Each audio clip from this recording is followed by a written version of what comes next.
समय था भी नहीं।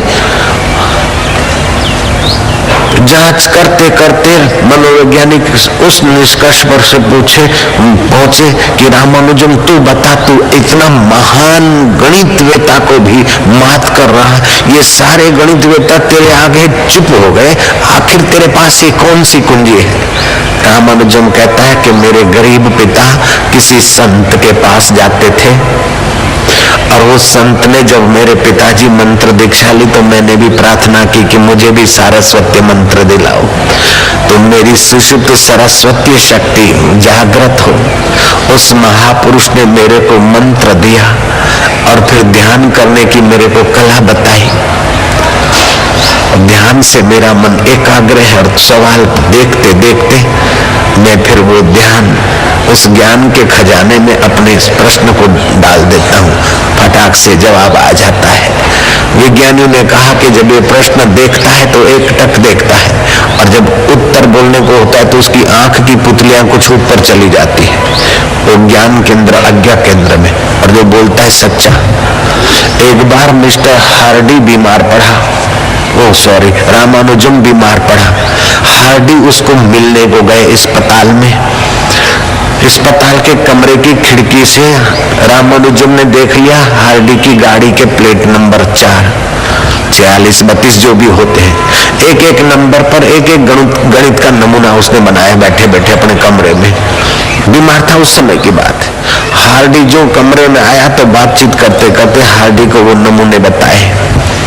हार्डी ने एक नमूना तो उसी वक्त समझा, दूसरा समझने में उसको कई घंटे लगे, तीसरा नमूना समझने में हार्डी को 6 महीने लगे और चौथा नमूना वो अपनी जिंदगी में नहीं समझ सका।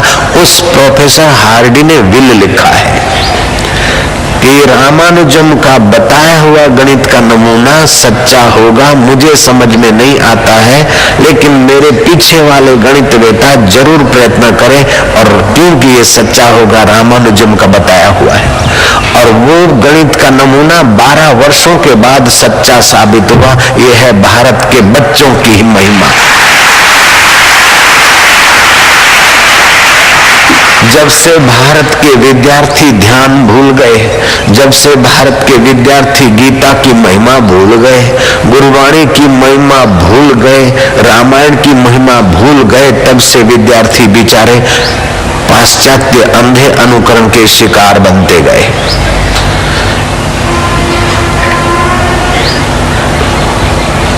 एक लड़का, उसका नाम था रोहित, वो 8वीं क्लास में प्रवेश पाया था।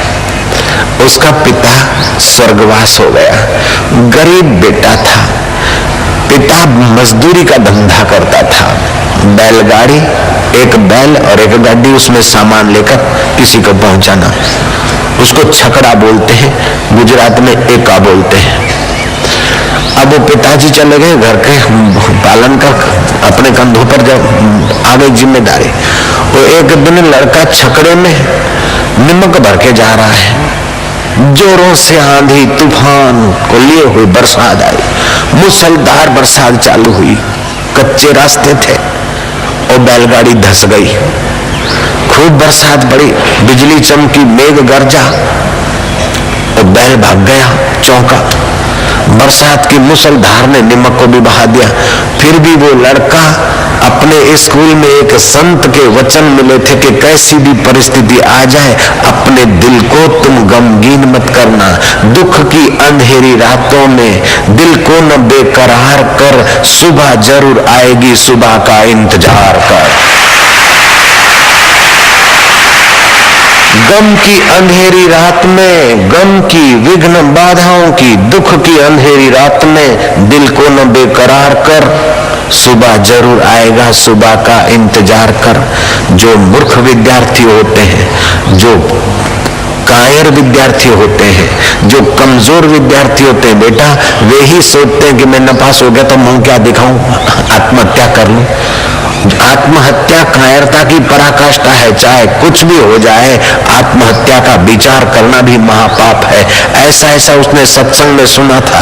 वो आत्महत्या तो क्या करेगा, लेकिन उसका आत्मा तो चमका, खूब खिलखिला रहा है। बिजली चमकी, मेघ गरजा, बरसात से भीगा और गाए जा रहा है। इतने में जोर से धड़ाक धूम बिजली फिर मानो धरती पर आ गिरती।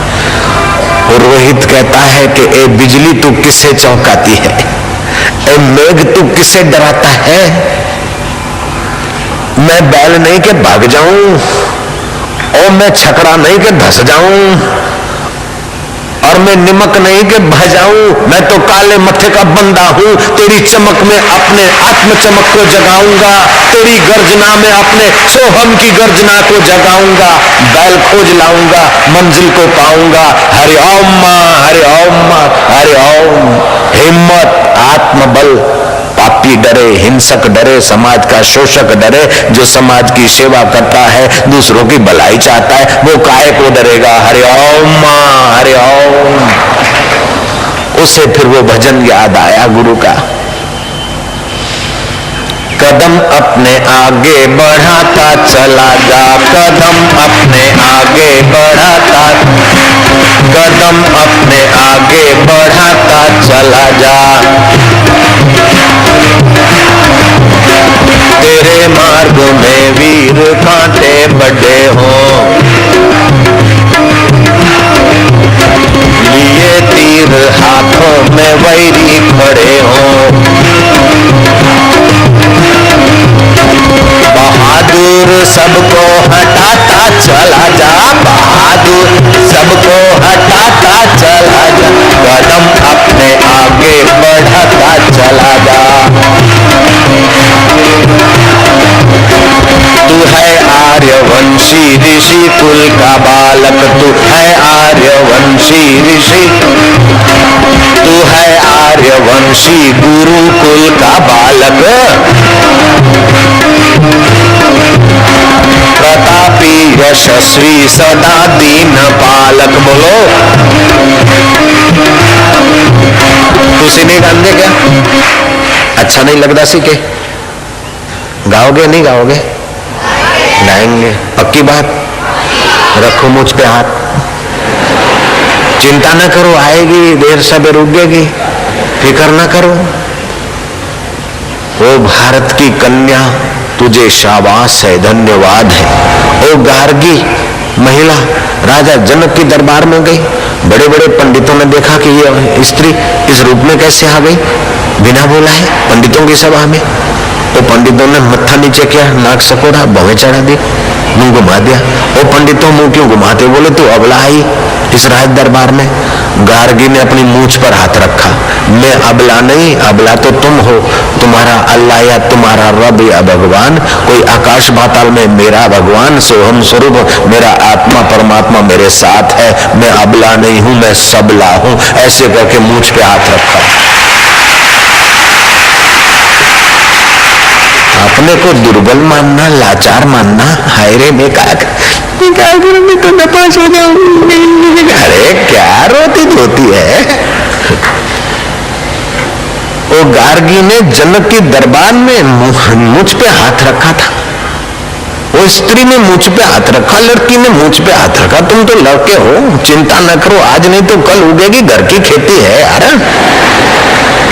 तुम तो हाथ रखोगे मुझ पर, लेकिन ये बच्चियां भी अपने को आज से कभी भी दुर्बल या अबला नहीं मानेगी। अपने को आत्मा मानेगी, मर्दों तत्व को, आत्म तत्व को अपने को मानेगी। इसलिए बच्चियां और माइयां और मावे सब मुझ पे हाथ रखो, रखो मुझ पे हाथ। हमारा रब हमारे पास, रखो मुझ पे हाथ। हरि ओम मां, हरि ओम मां, हरि ओम मां, हरि ओम मां।